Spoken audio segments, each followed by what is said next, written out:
Et salut à tous, alors je vais faire deux vidéos, celle-là puis une autre, je vais vous parler de deux portefeuilles.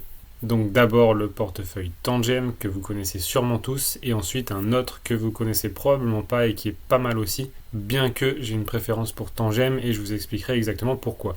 Donc si vous connaissez Tangem que vous avez déjà, vous allez avoir mon avis, franchement je le mets sur le podium en numéro 1 et même devant la Descent.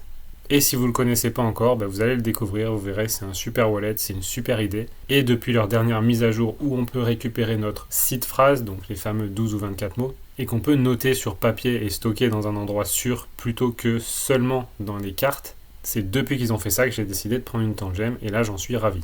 Alors Tangem, comment ça marche? Donc vous recevez effectivement une boîte comme ça avec 2 ou 3 cartes à l'intérieur, c'est des cartes type carte de crédit. Donc vous pouvez tout à fait en avoir une dans votre portefeuille si ça vous intéresse. C'est un wallet qui vous permet effectivement, via une appli mobile, de stocker, acheter, gagner, transférer et échanger aussi sur place des crypto-monnaies. Donc c'est vraiment très complet, ça marche bien et il y a beaucoup de crypto-monnaies qui sont supportées dans l'application. Autre avantage, c'est une société basée en Suisse. Vous vous souvenez que je tourne un peu le dos à Ledger pour deux raisons. La première, c'est qu'ils ont commencé à faire des mises à jour dans leur code qui permettent en fait d'extraire la seed phrase, la clé privée de votre portefeuille. Même si c'est optionnel, même si c'est sécurisé, il y a quand même maintenant un bout de code qui permet de l'extraire de la Ledger et ça, j'aime pas ça du tout. Deuxième point qui m'a fait fuir Ledger, c'est un abus de sécurité clair qui a été repéré il y a quelques mois. Un bout de code qui était resté dans le cloud en ligne et qui était facilement falsifiable. Et troisième point noir pour moi de Ledger, on est sur une société française, européenne, qui va être très rapidement soumise aux lois standards de l'Europe sur la crypto-monnaie et où ils auront obligation de fournir toutes vos informations, transactions, échanges et envois de crypto-monnaies, tout va remonter au fisc. Et ça, dans un souhait de privacy, disons, ça ne me convient pas du tout. Les nouvelles régulations européennes là, qui sont en train de sortir et qui vont devoir être en vigueur d'ici fin 2025, c'est que toute société ou entreprise touchant à la crypto-monnaie et qui a des clients va devoir reporter au fisc tout ce qui se passe sur leurs clients et sur leur crypto-monnaie. Et c'est une loi qui concerne tous les pays de l'Europe. Du coup, effectivement, bye bye Ledger. La Suisse, c'est mieux, il faudra faire attention quand même, puisqu'ils ont aussi parfois des, j'ai envie de dire, partenariats d'échange pour filer les informations aussi au fisc français. Donc là, il faudra se renseigner plus en profondeur, mais c'est un paramètre qui devrait devenir important pour tout le monde. Donc comment ça fonctionne Tangem? Globalement, c'est une carte avec un NFC dedans, donc que vous mettez sur le téléphone pour activer ou valider vos transactions. Là où sur Ledger, il fallait valider en appuyant sur un bouton, là où Descent, il faut valider en mettant l'empreinte digitale sur l'appareil physique, ici c'est simplement une carte à mettre derrière en NFC et qui valide la transaction. Point important, au cours du processus d'activation, la puce intégrée à la carte génère une clé privée aléatoire, ce qui garantit que le portefeuille ne peut pas être compromis. Le seul point qui peut éventuellement me gêner dans le wallet Tangem, c'est que c'est une application mobile. Donc qu'elle est sur notre téléphone et donc que ça peut être hacké d'une manière ou d'une autre. Donc on va le voir juste après, je vous ai fait le processus d'installation des cartes. Donc vous verrez comment ça fonctionne et comment on met en route ce wallet. Donc avant, la seed phrase n'était pas extrayable et donc c'est pour ça qu'ils vendaient jusqu'à 3 cartes Tangem. Une qu'on peut appeler la master, donc c'est vraiment votre wallet et si vous la cassez ou vous la perdez, il vous suffit d'en avoir une autre pour récupérer votre compte. Et si vous la cassez ou perdez aussi, il vous en reste encore une autre. Et si vous la cassez ou vous la perdez, encore la troisième, et que en plus vous perdez vos cryptos parce que vous n'avez pas transféré quand vous avez pété la deuxième, franchement, arrêtez la crypto et retournez au système bancaire. Bref, vous avez une responsabilité quand vous avez vos propres wallets, donc déconnez pas avec ça. Point positif maintenant et qui m'a fait aller sur Tangem, puisque pourquoi j'aimais pas le fait que mes seed phrases soient dans 3 cartes, même si c'est 3, parce que ça reste des cartes électroniques avec des puces électroniques, et c'est pas à l'abri d'une radiation X ou Y qui vient désactiver nos 3 cartes. Donc pour moi, il n'y a pas plus sécurisant que du papier et un stylo pour écrire mes seed phrases, et je manquais de ça sur la Tangem. Mais ils l'ont fait maintenant, je vous montre juste après. Donc en gros, la carte maître va générer une clé privée que maintenant vous pouvez noter ailleurs, et ensuite la clé privée est envoyée aux 2 autres cartes. Et les clés privées sont censées être stockées sur les 3 cartes, maximum, sans qu'aucune autre copie ne puisse être trouvée ailleurs.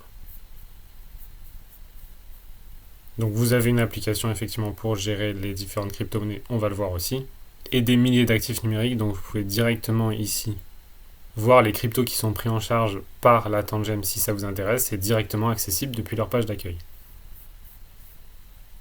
Donc la puce Tangem, si ça vous intéresse, vous irez regarder vous-même. et après je vous passe les détails techniques. Au niveau du tarif, donc vous pouvez commander 2 cartes, donc la carte maître et une carte de sauvegarde, ou 3, donc la maître et 2 cartes de sauvegarde. Comme ça, vous pouvez avoir la carte maître chez vous par exemple, et une carte de sauvegarde à la banque et une autre chez votre grand-mère dans un coffre ou enterrée dans le jardin. Ça coûte donc 54,90 pour 2 cartes et 69,90 pour 3 cartes. Mais vous pouvez avoir un code promo que j'ai bien évidemment si ça vous intéresse. Et donc vous pouvez avoir 10% de réduction. Le code, je vous l'ai mis donc en description de cette vidéo, mais sinon c'est VJL4VJ, ce qui vous permet d'avoir la tangème à moins 10%, c'est toujours ça de gagner. Alors oui, je gagne 5$ sur la transaction, mais franchement, c'est pas ça qui va changer ma vie. Si je vous partage ça et que j'ai fait un code promo aussi, c'est pour que vous puissiez payer moins cher et parce que je trouve que cette carte est très bien. Et que c'est un wallet vraiment bien fait, sinon je le partagerai même pas. J'en ai rien à faire de me faire 5$ par carte, si c'est un produit de merde, j'en parle pas. Mais là, c'est un excellent produit, et même si je me faisais 0 sur les cartes, j'en parlerai quand même. Ça, c'était juste dans un souci de transparence. Donc comment ça va marcher ? Vous avez l'application mobile, et quand vous voulez faire une transaction, vous mettez la carte contre le téléphone en NFC, et ça va valider la transaction tout simplement. Donc c'est vrai que c'est un wallet super simple et pratique à utiliser. Allez, on y va donc dans l'application, ça se présente comme ça, je viens juste de la démarrer pour la première fois. Et donc là, vous avez en bas à gauche un bouton scanner la carte. Vous commencez par là. Alors évidemment, si vous n'avez pas le NFC activé, il faut l'activer. Voilà, donc on l'active dans les paramètres. Là, vous faites retour, retour 1, 2 ou 3 fois selon le cas. Et vous revenez ici. Maintenant, vous faites à nouveau scanner la carte. Et vous allez poser simplement, comme c'est montré sur le dessin, la carte derrière le téléphone. Alors c'est peut-être le deuxième aspect que j'aime pas trop sur ce wallet, et il n'y en a pas plus. C'est qu'en fait c'est assez compliqué parfois, je sais pas pourquoi, de mettre le NFC, ça marche pas toujours. Donc vous voyez là, ça vient de pas marcher, et puis je la remets derrière et ça fonctionne. Donc là j'ai dû annuler et je refais scanner la carte.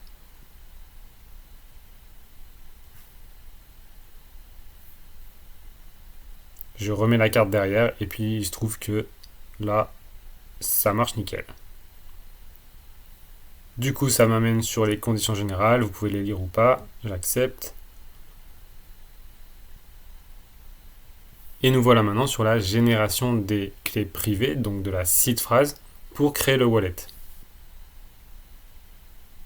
Donc là, pour ma part, je vais cliquer sur Autre option, puisque c'est là qu'on peut récupérer la seed phrase. C'est ce que je voulais faire. Et j'arrive donc sur cet écran où là je vais faire, donc soit j'ai un porte-monnaie, je l'importe avec le bouton import, soit là je veux faire générer une nouvelle seed phrase. Donc je vais appuyer sur générer une seed phrase. Là vous voyez pas ces écrans noirs parce qu'il me donne mes 12 mots que je prends soin de noter sur un papier ou sur n'importe quel support, ce que je veux, mais je les note bien. Comme ça, même si mes 3 cartes sont mortes, j'ai toujours ma clé privée.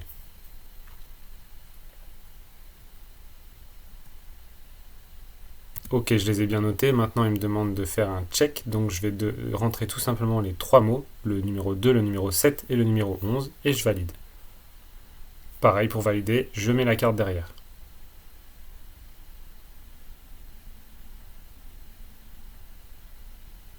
Ici, ça n'a pas marché, donc je refais. C'est un peu ça qui est pénible sur ce wallet.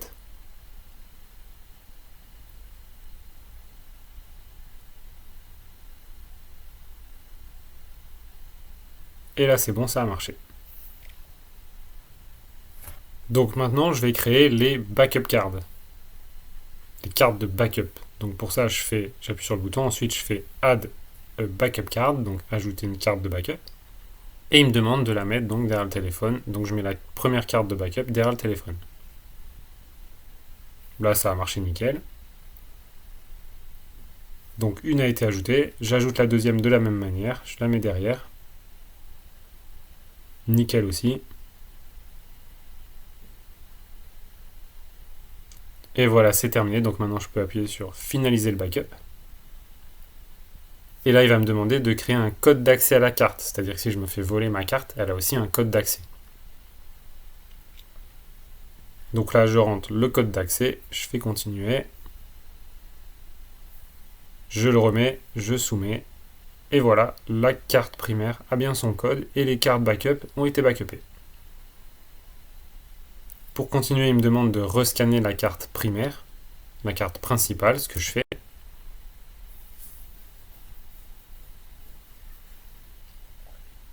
Et là, il y a un décompte pendant lequel il me dit de tenir la carte fermement. Donc là, vous la tenez appuyée pendant que le chrono tourne et vous attendez.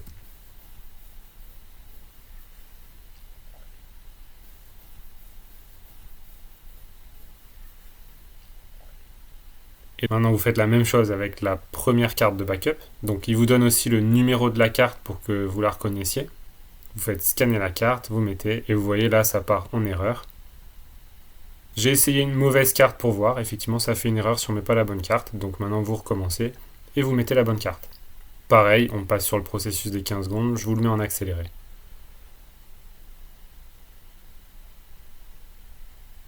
Et voilà pour la deuxième. Et maintenant, la deuxième carte de backup. Pareil, vous avez son numéro sur l'écran. Et vous faites la même chose, chrono, que je vous mets en accéléré aussi.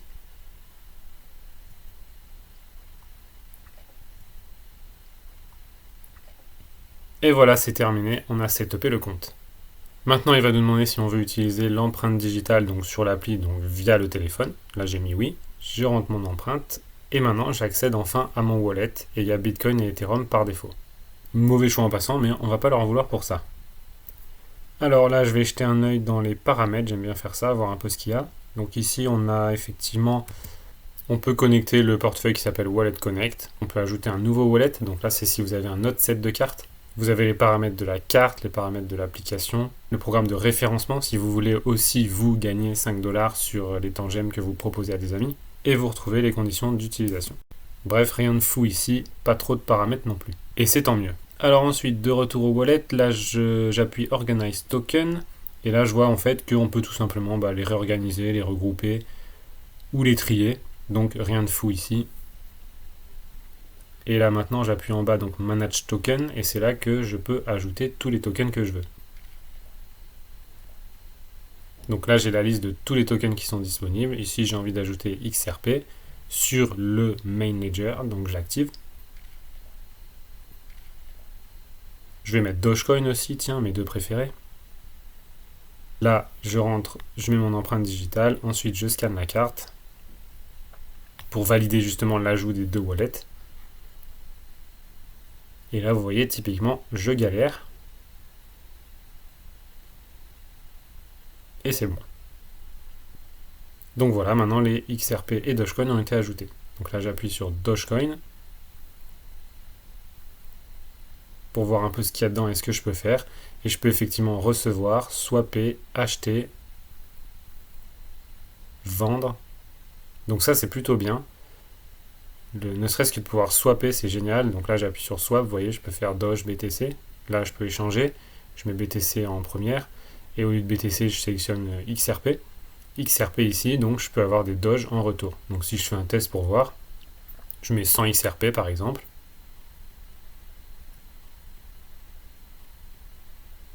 Et donc je peux obtenir 329 Doge.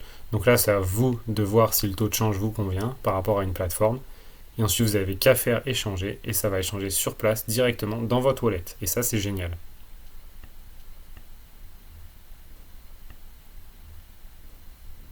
Donc voilà un peu tout ce qu'il y a comme token. Donc il y en a beaucoup. Vous pouvez faire une recherche aussi via la recherche en haut. Et on voit là, si j'appuie sur Render, qu'on peut activer Render sur plusieurs réseaux. Là, je mets Solana. Pareil, je dois mettre l'empreinte digitale quand c'est noir comme ça. Et je scanne puisque je suis en train d'ajouter Render sur le réseau Solana. Donc voilà, là aussi je galère. Vous voyez, je vous l'ai mis en accéléré pour que vous voyez que ça tourne dans le vide en fait. Donc ici, on est obligé de faire retour sur le bouton en bas à droite. Et je recommence. Je remets la carte. Je la mets au même endroit, donc je comprends pas trop. Et là, en fait, ça marche nickel. Et donc là, on voit qu'il m'a rajouté donc Solana, directement le réseau, puisque Render en a besoin vu que je suis sur le réseau Solana. Et il m'a ajouté Render. Ici, ils sont unreachable, je sais pas trop pourquoi. Ça va peut-être venir. Ouais, voilà, c'est bon, c'est venu. Donc, ces deux wallets sont maintenant ajoutés. Si je vais voir maintenant dans Render pour voir ce qu'il y a. Donc ici, on voit que je peux pas faire grand chose, probablement parce que j'en ai pas ou que j'ai pas de Solana, puisque vu que c'est sur le réseau Solana, il va avoir besoin du fuel qui est donc en Solana. Et là, il me dit que le réseau Solana charge une location de 0,0002439 Solana chaque 2 jours. Et en fait, les comptes qui ne peuvent pas s'offrir cette location, donc de quasiment rien tous les 2 jours, sont virés du réseau. Ça, c'est un peu étrange, j'avais jamais vu ça. C'est peut-être Solana qui fait ça, je suis pas un expert de Solana, donc je sais pas. Mais en tout cas, c'est bien expliqué ici. Et il vous dit de déposer donc sur votre compte au moins 0,00089 Solana pour commencer à utiliser Render et je pense Solana. Donc là, pour la démo, je ne vais pas faire de transfert puisque c'est toujours pareil finalement. Et aussi parce que c'est pour moi 2 wallets, donc celui de cette vidéo et celui de la vidéo prochaine, c'est 2 wallets tout propres. Et je vais faire en sorte qu'il y ait très peu de lien avec le monde extérieur. Donc là, je retourne dans la liste. Je cherche par exemple Propig, j'aime bien aussi. Donc là, il ne le trouve pas. Si, Propig, il y est, voilà, c'est bon. Et donc là, je peux l'ajouter. Bon, il est sur le réseau Ethereum seulement, malheureusement, mais bon, j'ai pas le choix, donc tant pis. Allons-y comme ça. Et ici, pareil, je pense qu'il me faut des Ethers pour pouvoir activer les différents boutons.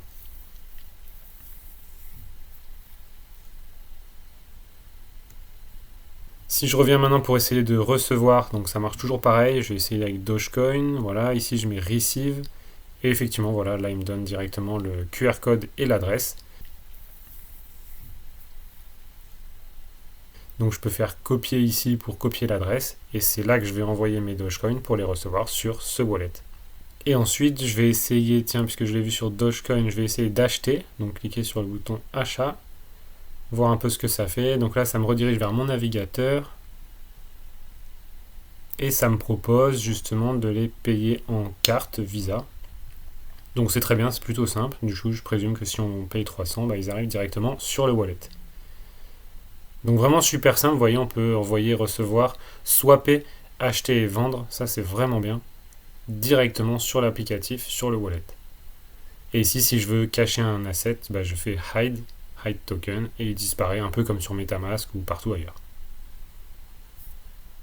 Voilà donc pour une présentation du wallet. Et là maintenant, si je retourne dans les paramètres, voir un peu ce qu'on peut faire. Sur les paramètres de la carte par exemple. Donc là, il me demande de la scanner. Je mets mon empreinte digitale, je scanne la carte. Là, vous voyez, ça a merdé aussi. Donc bah, je recommence, bouton retour et je refais. Je repose la carte.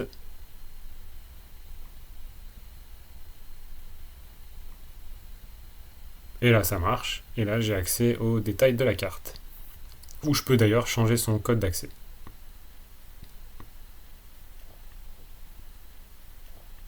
Ici, je suis dans les options de l'application. Donc, il n'y a pas grand-chose non plus. Et voilà, tout ce qui est intéressant pour les settings. Donc ça va, il n'y a pas grand-chose. Moi, j'aime bien quand il n'y a pas grand-chose dans les settings. On peut effectivement ajouter un nouveau wallet en scannant, par exemple, une nouvelle carte maître avec ses 2 backups ou un backup en fonction. Et vous aurez donc 2 wallets. Donc voilà pour le Tangem, franchement très bien à première vue. Je pense que ça va être mon préféré puisque c'est un peu comme un Descent mais sans le Bluetooth, sans avoir à recharger les cartes.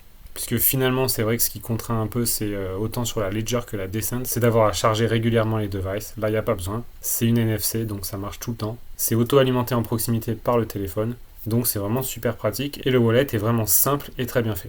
Voilà, si vous avez des questions ou des partages à faire, n'hésitez pas en commentaire. En tout cas, vraiment bon wallet. J'ai adoré l'expérience. C'est simple, rapide, efficace. Ça marche bien. Il n'y a que le fait de taper la carte derrière qui parfois marche pas et c'est un peu lourdingue. Mais ça va, c'est loin d'être bloquant. Donc pour moi à ce jour, wallet numéro 1, et notamment parce que maintenant on peut récupérer la seed phrase. Donc à l'installation, vous faites autre option plutôt que créer un wallet. Et ça vous permet de récupérer la seed phrase. Si évidemment c'est ce que vous avez envie de faire. Voilà pour ce wallet et je vous retrouve sur une prochaine vidéo pour vous présenter un autre wallet qui est le CQX Shield Bio. Une autre super bonne idée et je vous en dis plus dans la prochaine vidéo. A très vite.